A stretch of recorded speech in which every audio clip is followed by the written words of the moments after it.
You know, welcome back ulit sa ating channel, Manugang TV. Andito ulit kami ni Mrs. sa lupang nililinisan namin, naasikaso namin. Tatanim ulit kami ng kung anong pwedeng itanim. Ako, plano ko, dagdagan ko na naman tong mga puno ng saging na tinanim ko noong nakaraan. Hindi totoo yan. May naidagdag na ulit ako dyan. Bukod nung unang video, nadagdagan ko ulit yan ng 5. Kaya naging 16 na, di ba, nung unang video, 11 na puno lang yan. Kaya, nadagdagan ko ulit yan ng 5, kaya 16 na. Hindi ko lang na-video noon kasi yung sama ng panahon, ulan-ulan, ambon-ambon. Kaya hindi ko na lang binidyo, baka makasama sa ating camera. Bola lang yan. Kaya ngayon, maganda-ganda ang panahon, bibidyohan ko yan, madadagdagan ko yan. At makapagtanim man lang ng 3 kaya 5 puno sa araw na to, okay na yan siguro. Para sa susunod naman, mahirap naman ng mapagod ng sobra, hindi na makakaasikaso ng mga gawain sa bahay pag uwi pa. Time check nga pala, 11 AM umalis kami sa bahay, 11:45. 15 minutes na lakad papunta dito. Kaya medyo pabanjing-banjing muna kami bago mag-umpisa ng trabaho kasi mag-aalas 12 na. Sabi pa naman ni mama, yung yanan ko, huwag na magtatrabaho ng alas 12 tapat kasi makakasama daw yung hindi naman masamang sumunod sa mga matatanda, diba? Kaya sumunod tayo siguro unti-unti lang. Talagang pag nag-alauna na yan, saka banat na tayo ng ng trabaho. Kaya hindi ako makakasiguro kung ilan ang may dadagdag ko ulit ditong may tatanim na puno ng saging. Unti-unti at least may progress.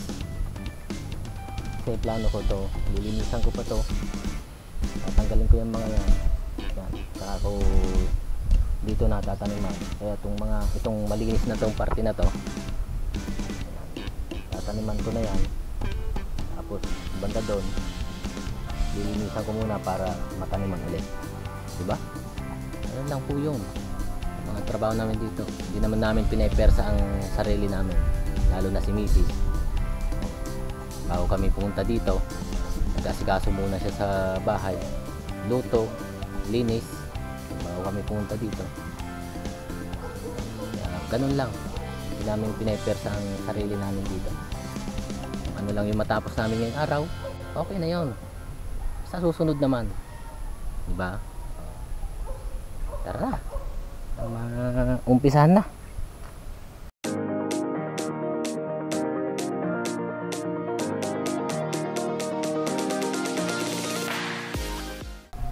Yun pala si Donya Pakunda. Ano lang yung magawa muna ngayon, yun lang muna, wala pang persahan yan. Ang banat yan mamaya mga alauna, di ba? Para at least sumusunod tayo sa sinasabi ng mga matatanda, na pangaral nila na hindi naman mahirap sundin. Kaya mas mabuting sumunod pa rin tayo. Medyo makulimlim ngayon, kaya maganda rin ang tiyempo na makapagtanim ng saging dito sa banda dito, kasi hindi sobrang init. Kasi pag sobrang init nakakapagod talaga, grabing pagod pag sobrang init. Hindi kami dire-diretsong makapagtrabaho pag yung sobrang init. Kaya ngayon medyo maganda-ganda ang tiyempo. Wag lang sana umulan, yari ang camera natin, hindi ko dala ang waterproof case nya. Okay, let's go. Ito yung mga ganun kong saging. Ayan, ito yung naidagdag ko nung nakaraan. Okay. Isa, tapos 4 dito. Ito pangalawa, pangatlo, pang-4, pang-5. Ayan. Sabi ni Mrs. hanggang dyan na lang yan. Diretso na yan dun. Yan, padiretso na yan dun. Hanggang dito na lang daw yan. Kasi dito banda, mga itatanim niya dyan. mga gulay. May mga naitanim na nga siya nung nakaraan, oh. May mga ano na yan, oh. Yan, mga yan, okra, yung mga yan, naitanim yung okra. Ito ata linyang to pipino, ito pipino. Tapos hindi ko alam to, parang nagtanim siya ata dito ng melon. Tapos dito yan, okra yan, yung mga naitanim dyan. Dito kami nung sumisilong, madam, okra yan, yung mga nataniman na yan. Puro okra yan, doon hanggang doon okra yan, mga naitanim niya doon. May mga naitanim siya dito nung mga nakaraan na pumunta kami dito. Hindi ko lang na-i-video yan kasi bigla-bigla ang bumubuhos ang ulan. Mga tanim siya dyan. Mas makikita nyo yan pagka nakausubong na. Tapos dito sa baba yung nakaraan na nilinisan namin, nataniman na rin niya ng nataniman na rin niya ng kalabasa. Ayan, tanim na ng kalabasa yung mga diretso yan doon. Yan doon sa pinakadulo ng nalinisan na yan. Mula dito. Saka ito. Diretso ulit doon hanggang doon. So nalinisan doon. Mga tinanim niyang kalabasa. Dito yan. Kalabasa yan. Yan nakaraan na pagpunta namin dito, ayan, nakapagtanim na siya. Nag-aantay na lang tumubo. Hopefully mapabunga ng marami, mabuhay natin lahat yan. Mapabunga natin ng marami para may maharvest tayong libreng gulay pang ulam, diba?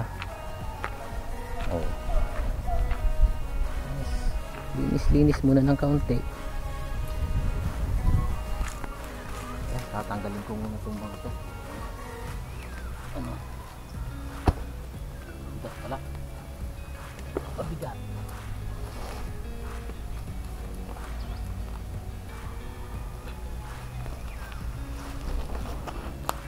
Tanggalin muna natin itong mga ito.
Okay, so kain.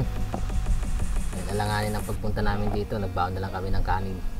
Para dito na lang kami magtanghalian. Kasi alas 12 na. Tara, kain tayo. Silong muna. Kain muna. Ulam. Binataang langka. Tsaka pretong daing na isda.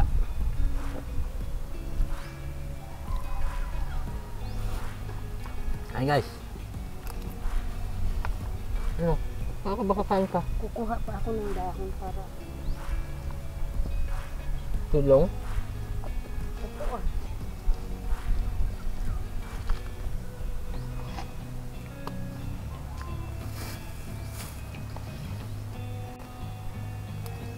Dito oh, masubusog ka dito. Yeah.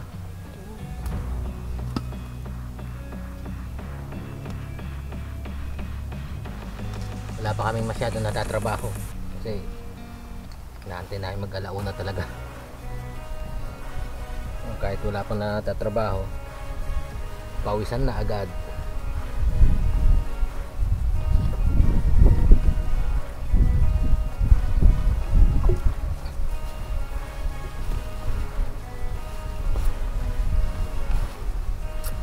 Buti nga hindi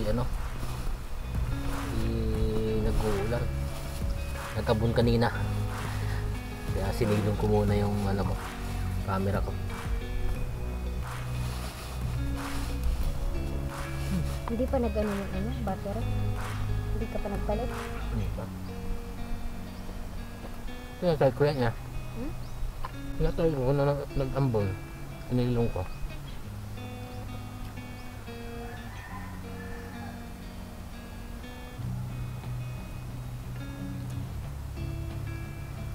Basa na agad ako ng pawis. Wala pa ako natatrabaho.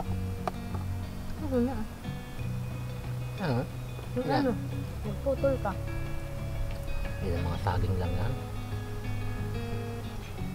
Kasi yun lang yan patuloy.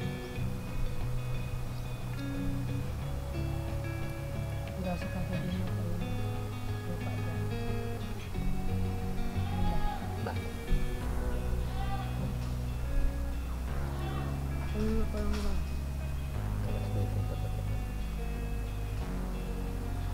Sabi nga ni Ma, sumilong pag nag-alas 12 na.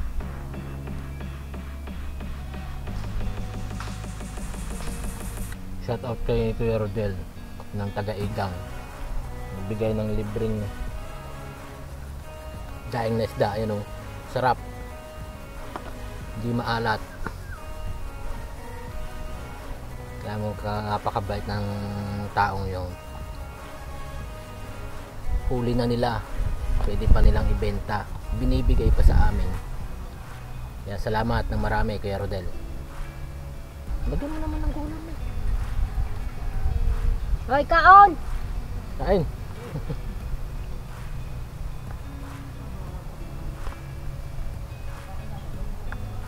Ayan sa manong buo. Ayan ba yung kamay ko? Ayan nasa kuya. Laki na rin naman tagal ng Ano? alinasa. Sabi ko, makatanim man lang kahit tatlo ngayon. Kaya, dito na kaya. Kasi yung inahawanan ko kasi ng mga tumbang na saging. Di naman kaya ako sa ano. Sabagay, dito sa ano kasi mga kataasan mga ano. Matigas ang mga damo dyan. Ayan. Dito ko na lang oh. Ayan, ituloy mo yan oh. Malalambot ang damo dyan oh. Doon sa may ano na yan, kaya hindi ko pa nga tinutuloy doon eh. Matitigas ng damo doon, ang tataba ng ano, ng tangkay. Ay dito, yung utay-utayin mo na lang yan. Pag malilog, Pag- dyan ako. Pero pag mainit dyan, dito na muna. Kapag nakapagtanim ako ng isa, pag nagpapahinga ako, bago ko ito lang pagtatanim, mahawan-hawan ako ng kaunti doon. Dito nga sa sinusunugan ko ito doon. Hindi ko matanggal yung Daing. Nakita. Ito, masarap to kasi ay yung maalat-alat ko. Masarap. Yung binili ko ng linggo. Ito yung bigay ni Kuwerte. Tapos, Hindi kasi maalat. hindi nila inaasinan eh. Hmm.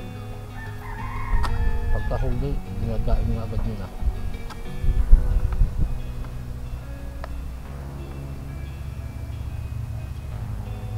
Oh, hindi naman.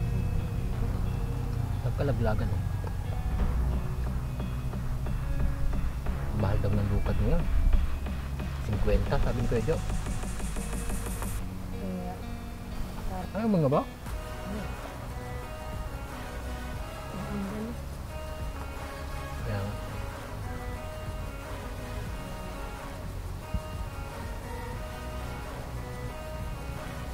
Yung ano, hindi naman. Yung? Ano, Yung? Papitayin ko na.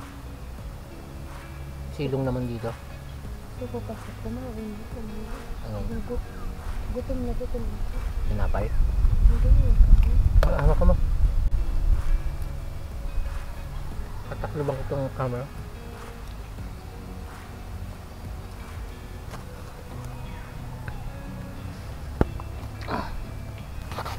Ayun, tumila din ang ulan. Bumuhos ang malakas na ulan eh. Pero saglit lang naman.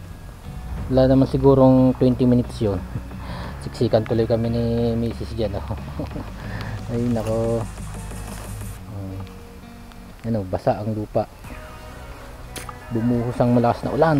Kaya ngayon pa lang tayo makapag-umpisa mag-ukay. Sana wag nang bumuhos ang malakas na ulan. Tuloy na natin yung punta tayo. Dito ako mag-ukay. Naambon pa rin.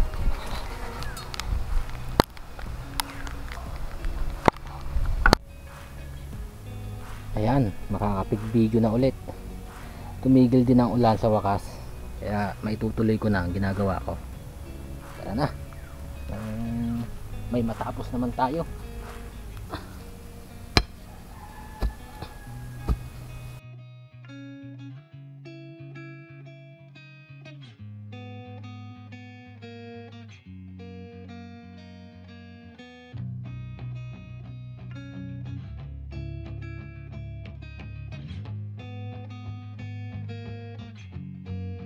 Yan, dumilim na naman.